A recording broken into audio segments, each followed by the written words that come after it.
Grand 3. Louise Baudin a dépassé la trentaine. C'est une grande personne, ni belle ni laide, à figure plate, dont le célibat commence à couperoser les joues.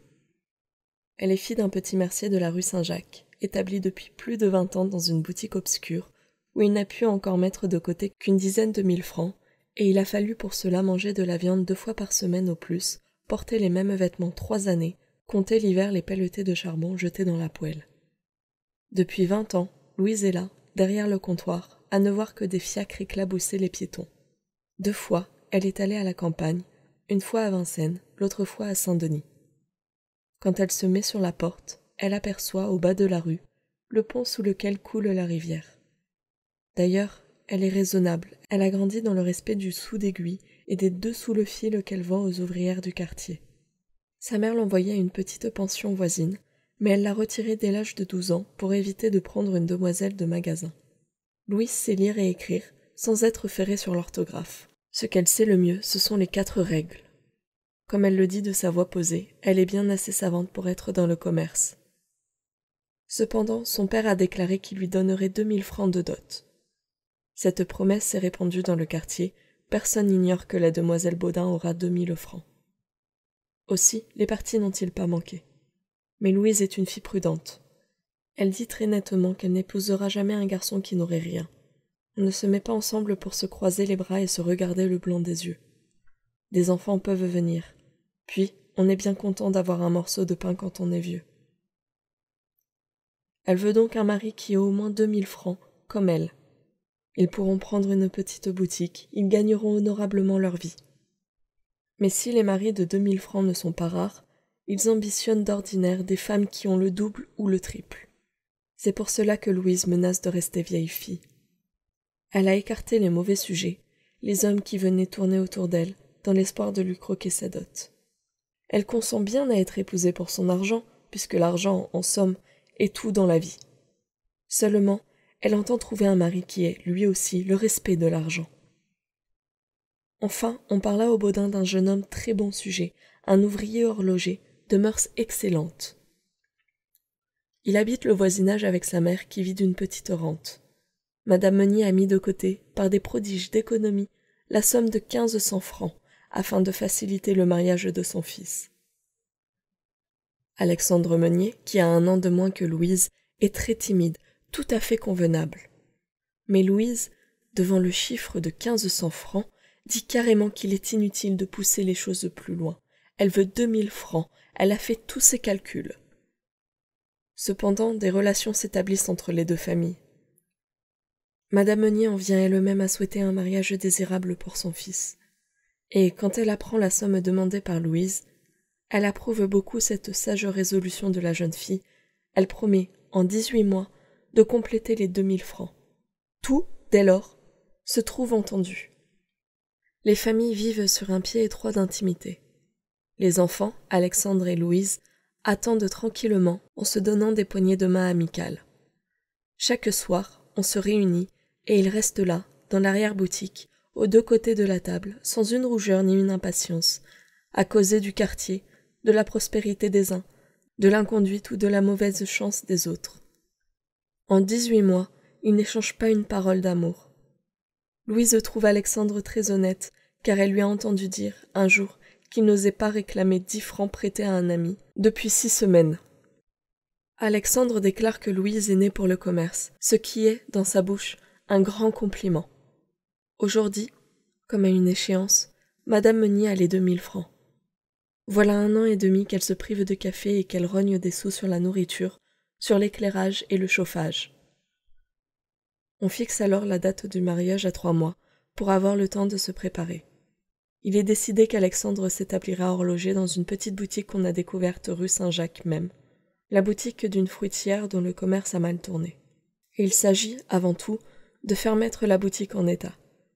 On finit par se contenter de blanchir le plafond et de lessiver les peintures, car le peintre demandait 200 francs pour repeindre le tout à neuf. Quant aux marchandises, elles consisteront d'abord en quelques bijoux communs et en quelques pendules d'occasion. Alexandre commencera par faire les réparations d'horlogerie dans le quartier. Et, peu à peu, quand ils seront connus, avec beaucoup d'ordre, ils arriveront à avoir une des boutiques les plus belles et les mieux garnies de la rue. Tout compte fait, la boutique prête, les frais d'installation payés, il leur restera 3000 francs avec lesquels ils pourront guetter les bons achats. Ces arrangements les occupent jusqu'à la veille du mariage. Lorsqu'on a parlé d'un contrat, Louise a haussé les épaules et Alexandre s'est mis à rire. Un contrat coûte au moins 200 francs. Ils mettront tout en commun et ils auront tout par moitié, c'est bien plus naturel. Cependant, ils se sont décidés à faire proprement les choses. Alexandre, outre l'alliance, une alliance d'or de 15 francs, donne à Louise une chaîne de montres. La noce doit avoir lieu dans un restaurant de la banlieue à Saint-Mandé, au panier fleuri, mais les Baudin ont déclaré que les frais du repas les regardaient. Le mariage est fixé à un samedi, parce qu'on a, de cette façon, tout le dimanche pour se reposer. La noce compte 5 voitures, louées pour la journée. Alexandre s'est fait faire une redingote et un pantalon noir. Louise a fait elle-même sa robe blanche, et c'est une tante qui lui a donné la couronne et le bouquet de fleurs d'oranger. Tous les invités, du reste, près de 20 personnes, se sont mis en frais de toilette. Les dames ont des toilettes de soie rose, verte, jaune. Les messieurs sont en redingote. Un ancien marchand de meubles a même un habit. Mais les 2 demoiselles d'honneur, surtout, font retourner les passants, 2 grandes filles blondes en mousseline blanche, la taille serrée par de larges ceintures bleues. Et, dès 11 heures du matin, le cortège s'ébranle, part pour la mairie où la noce envahit la salle des mariages. Le maire se fait attendre près de 3/4 d'heure. C'est un gros homme à l'air ennuyé, qui expédie les articles du code en regardant continuellement l'horloge en face de lui. Il doit avoir un rendez-vous d'affaires. Madame Baudin et Madame Meunier pleurent beaucoup. Les mariés répondent oui en adressant au maire un salut poli. Pendant ce temps, l'ancien marchand de meubles se permet des gaillardises qui font ricaner les messieurs. Alexandre et Louise ont chacun préparé une pièce de 5 francs pour les pauvres. Puis, la noce remonte en voiture, traverse la place et redescend devant l'église. La veille, M. Baudin et Alexandre sont venus régler la cérémonie. Ils ont pris tout ce qu'il y a de plus simple, parce qu'on n'a pas besoin d'engraisser les curés. Même M. Baudin, qui est libre penseur, voulait qu'on n'allât pas à l'église, et s'il a cédé, c'est par convenance. Le prêtre mène vivement la messe, une messe basse à l'autel de la Vierge. Les assistants se lèvent et se rassoient quand le bedeau leur fait un signe. Seules, les femmes ont des livres de messe qu'elles ne lisent pas. Les mariés restent graves, avec des visages vaguement ennuyés et distraits, comme s'ils ne pensaient à rien. Enfin, quand la noce sort de l'église, tout le monde a un soupir de soulagement. C'est donc fini, on va donc pouvoir rire un peu. Vers 2 heures, les voitures arrivent à Saint-Mandé. Le dîner n'est que pour 6 heures. On pousse alors jusqu'au bois de Vincennes. Et, pendant 3 heures, c'est une promenade endimanchée au milieu des arbres. Les demoiselles d'honneur courent comme des gamines, les dames cherchent l'ombre, les messieurs allument des cigares. Comme toute la noce est rompue de fatigue, on finit par s'asseoir au milieu d'une clairière et on s'oublie là, à écouter les clairons du fort voisin, le sifflet aigu des locomotives qui passent, le grondement lointain de Paris à l'horizon. Cependant, l'heure du repas approche, on retourne au restaurant. Le couvert est mis dans une vaste salle éclairée par 10 becs de gaz, comme un café. Il y a de gros bouquets artificiels dont l'usage a fané les fleurs. Et le service commence, au milieu du tapage des cuillères dans les assiettes à soupe. Puis, on s'échauffe, on plaisante, d'une extrémité de la table à l'autre. Le moment le plus gai de la soirée est celui où un jeune homme, un commis de nouveauté, se glisse sous la table et va dénouer la jarretière de la mariée, un flot de rubans dont les messieurs se partagent les brins pour en décorer leurs boutonnières. Louise voulait qu'on lui évitât cette plaisanterie classique, mais son père lui a fait entendre que ça attristerait la noce, et elle s'est conformée à la coutume avec son bon sens ordinaire.